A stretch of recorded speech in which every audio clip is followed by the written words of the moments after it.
Hey everyone, I've not done a vlog for a while because, as you can see probably in here, we've been busy moving, and with Christmas just passing, we've not really had a chance to get everything over, so it's still kind of echoey and very new house sounding in here.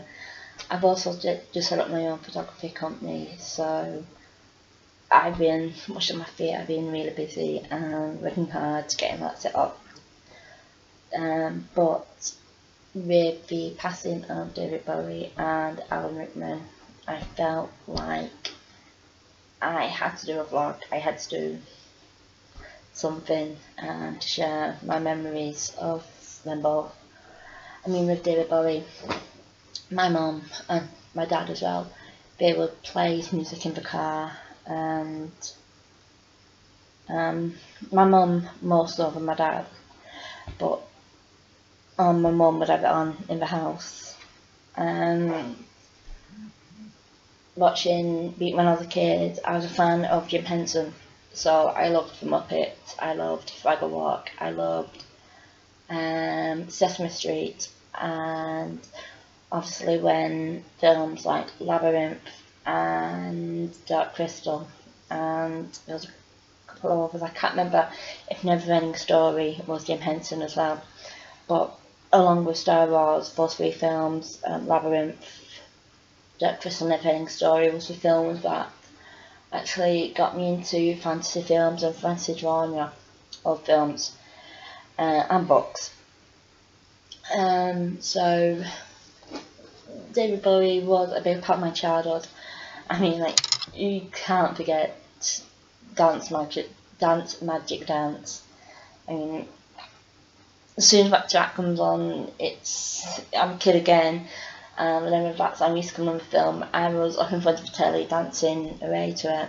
So, yeah, and he was a fantastic writer. I cannot think of anybody in the charts right now who could match him. He was and this is where my autism really starts playing up. It was an amazing, right? I mean, like, you listen to there was a boy that was used in Moulin Rouge, and you listen to We Can Be Heroes, and you listen to some of his songs, and he was a storyteller. Every song told a story, and I cannot think of anybody in the charts right now who I can say, oh, that song tells me a story, or that song speaks to me. There's nobody. There's great bands, there's great singers, no great storytellers in the charts anymore. I mean, I used to love music when music told a story, and there's nobody around now who does that. I mean, David Bowie, he was unique. He was one of those artists that you didn't hear from him a lot, but whenever you heard a song, you knew it was his, and he'll go down in history as one of the, well, in my mind, he's one of the greats. And same with Alan Rickman. A lot of people probably, I've seen a lot of people on Facebook today with paid respect to Alan, like posting Harry Potter things and posting Die Hard things and posting the I Will Cut Your Heart Out with a Spoon scene from Robin Hood's Prince of Thieves, which I did do as well. But one of my favourite films with Alan Rickman is Blow Dry, where he played this hairdresser in Yorkshire, and I'm not going to attempt to do a Yorkshire accent, even though my private tie is from Yorkshire. I'm not going to attempt to do it, because she will kill me. But yeah, it had Josh Hartnett in it as well, and even though I knew Alan Rickman before the Harry Potter films, and I did actually see him first in Robin Hood, Prince of Thieves, but I saw him in other things as well. But Blow Dry was the one that it was different. I thought I did find it after Harry Potter, but it was a different role to what I'd seen him in.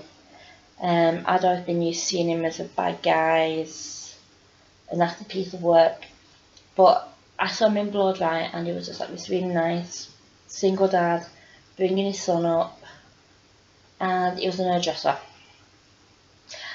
One of the things that I liked about the film was he had a tattoo of these scissors on the bottom of his foot. There's this scene where he's got the person who's the end of this competition, and Alan gets the girl who's always got him to sit down in this chair, and he just takes his shoes off, and you've got the guy who's competitive with, he's competing against, whose name escapes me, and he is one of my favourite actors. His name will come to me in a bit, but he just looks over, and Alan just gives him his look, and then the camera goes down to his foot, and Alan Rickman has a tattoo of a pair of scissors on the bottom of his foot, and I'm just like, okay, yeah, this is completely out of the ballpark. Another film I remember Alan Rickman in is Rasputin, which with Ian McKellen, and in that he was just off the wall insane. I mean, I know Rasputin was said to be off the wall insane, but Alan Rickman, he pretty much nailed it. So yeah, and he was one of those actors you knew his voice straight away.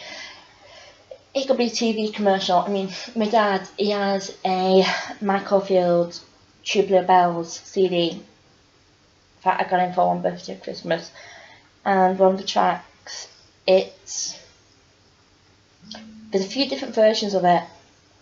There's one on Tubular Bells 1, Tubular Bells 2, and then there's the one my dad's got, and he didn't even have to tell me it was Alan. As soon as Alan Rickman's voice came on it, he had such a distinctive voice. I think the only person I can think of now who has a voice like that is Richard Ridings. If ever I hear something of Richard Ridings, I know it's Richard Ridings. Alan Rickman's voice was very much like that. You didn't have to see his face to know it was him. You just heard his voice. I remember somebody once describing it as like silk chocolate, like galaxy chocolate. Somebody once described Alan Rickman's voice like galaxy chocolate, and that is the only way I can describe it as now. So it was like galaxy chocolate, but the two great to the irreplaceable. There'll never be anybody like them now. Again, I think me and my nan was actually talking about this on New Year's, and we think there are a couple of actors now who we think could be the next generation of great actors. Eddie Redmayne is one of them, and Douglas Booth is another one. And there's these actors coming up, and they could actually be the next generation. But at the moment, like I was like saying about David Bowie, in acting mode now, there's Ian McKellen, Patrick Stewart, who else? There's only a couple who I would class now as the greats. And sadly, we're losing them all now. And even film, however, and music does give them immortality, because we can go onto YouTube, we can go onto Spotify, we can go onto Amazon or iTunes, and we can buy a CD. We can buy a DVD, even like books. We can go out and we can buy a book, and that does give them immortality to a certain degree. So they will always be with us. I mean, like this line Dumbledore says, was it? Even in the darkest of times, if you know where to, light is there if you know where to look. It's something like that. Midnight is better at quotes than I am. But it's kind of, and you kind of like got people on Facebook who wasn't fans like saying, oh, but you didn't know him, you didn't meet him. Just because you didn't meet him, you didn't know him, doesn't mean that, and they didn't know you was, doesn't mean that they didn't touch your life in some way. So I'm not going to say the Shadowhunter goodbye, because I'll probably mess it up. But Starman, Professor Snape, rest in peace, and your memory will live on in us all. Bye.